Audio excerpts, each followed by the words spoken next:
Ragnar, sárt tap í æsispennandi leik hér á heimavelli í fyrsta leik. Hvað er að gerast með þínum mönnum? Herðu, við byrjuðum bara alltaf vel held ég. Það fór mjög illa með okkur. Byrjuðum bara... Já, konið þetta 10 undan, bara sett eftir nokkru vindur. Og þá urðum við allt í hennu bara sattir og hættum að spila okkar leik. Það var engin varnarleikur hjá okkur. Við skoraði okkur 103 stig. Og við erum búin að vera með miklar áhættur á vörninni. Og mæta svo svona í fyrsta leik, það er bara ófyrirgefnilegt á okkar hálfu. Já, nú bæði hvort liðið virtist vera að spila miklu vörn í fyrra hálfleik. Það var 62-62 í hálfleik. Já, við gerum mikið stolt líka í sókninu okkar. Við erum með grífilega sterka sókn sem við erum búin að hlaupa núna í 2 mánuði. Og það kemur okkur ekkert óvart að við kunum að skora frekar að við gátum ekki að spila vörn. Við erum mjög ósáttir við okkur það.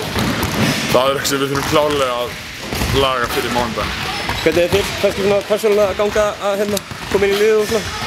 Bara mjög vel sko, þótt að ég kem seinastur í þetta þá er þið bara búin að sýna mér mikla þolinmæði og bara mann hjálpa mér að læra þetta.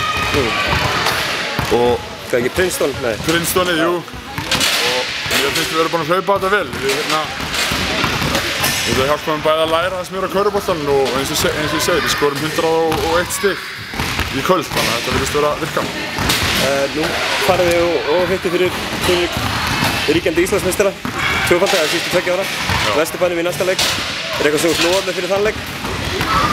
Við verum klárlega með betri varnarleik og einbyttum okkur sjálfum okkur, ekki af einhverjum hlutum sem við getum breytt eins og við vorum að gera inn í kvöld.